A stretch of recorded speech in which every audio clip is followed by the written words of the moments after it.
عوامی action committee کے احتجاج کو 8 دن رہ گئے ہیں اور دوسری طرف جو آل پارٹیز تھی ان کی طرف سے سب سے پہلے تو ایک سائفر لگایا گیا تھا اور کل ان کے عوامی ایکشن کمیٹی کے مقابلے میں بھی ایک جلسہ رکھا گیا تھا کہ وہ تاکہ دنیا کو یہ دکھا سکیں، لوگوں کو یہ بتا سکے کہ جو عوام ہے وہ عوامی ایکشن کمیٹی کے ساتھ کھڑی ہے یا ان کے ساتھ کھڑی ہے، اور عوام نے واضح پیغام دیا اس جلسے میں نہ جا کر کے وہ کن کے ساتھ کھڑی ہے۔ آپ نے دیکھا ہوگا کہ راجہ فاروق حیدر صاحب، یہ ویڈیو بھی آپ دیکھ رہے ہیں کہ کل جیسے اسٹیج پہ خطاب کرنے کے لیے آئے تو سامنے انہوں نے کرسیاں دیکھی، جو دور سے اوپر سے جو ویو نظر آ رہا ہے، جو خالی کرسیاں نظر آ رہی ہیں آپ کو۔ راجہ فاروق حیدر صاحب جیسے اسٹیج پہ آتے ہیں اور 2 سیکنڈ کے بعد وہ واپس اسٹیج سے چلے جاتے ہیں۔ سابق وزیر اعظم تھے سردار تنویر الیاس، انہوں نے بھی خطاب کیا اور خالی کرسیوں سے یہ سارے خطاب کرتے رہے۔ اور وزیر اعظم جو آزاد کشمیر ہے چودھری انوار اللہ کے، انہوں نے بھی شرکت کی ہے۔ اب آپ اس جلسے سے اندازہ لگا لیں کہ عوام جو کشمیر کی عوام تھی وہ اس جلسے میں نہیں آئی ہے، انہوں نے اس جلسے کا بائیکاٹ کیا ہے، اس جلسے میں شرکت نہیں کی ہے۔ کیوں؟ کیونکہ عوامی ایکشن کمیٹی کے مقابلے میں یہ جلسہ رکھا گیا تھا تاکہ یہ بتا سکے کہ عوام ان کے ساتھ کھڑی ہے،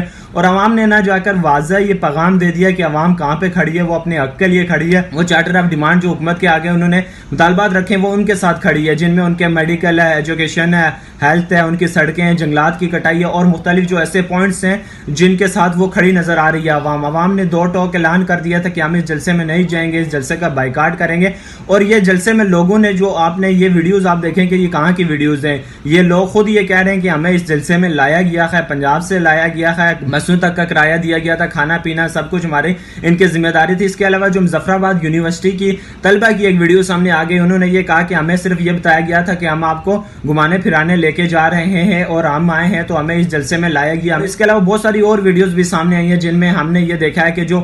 لوگ بیٹھے ہوئے ہیں اور مقامی جو وہاں کے لوگ ہیں وہ ان کی ویڈیو بنا رہے ہیں، ان سے پوچھ رہے ہیں کہ آپ کدھر سے آئے، کیا کرنے آئے، تو وہ یہ بتا رہے ہیں کہ ہم پنجاب سے آئے، ہم سیالکوٹ سے آئے، ہم فلانی جگہ سے آئے ہیں، ہم اس جلسے میں شرکت کرنے کے لیے آئے۔ اس سے صاف یہ ظاہر ہوتا ہے کہ جو آل پارٹیز تھی، پیپلز پارٹی، مسلم لیگ نون، یہ جتنی بھی اور پارٹیز تھیں، ان کے ساتھ مل کے بھی وہ عوام نہیں لا سکی ہیں، یہاں تک کہ وہ اپنے حلقے سے عوام نہیں لے کے جا سکی، اپنے علاقے سے عوام نہیں لے جا سکتی۔ اور راولہ کوٹ کے جو مقامی لوگ ہیں انہوں نے تو اس جلسے میں شرکت بھی نہیں کی۔ کچھ چند ایک قافلہ سردار تنویر الیاس صاحب لے کے آئے ہیں، اس کے علاوہ جو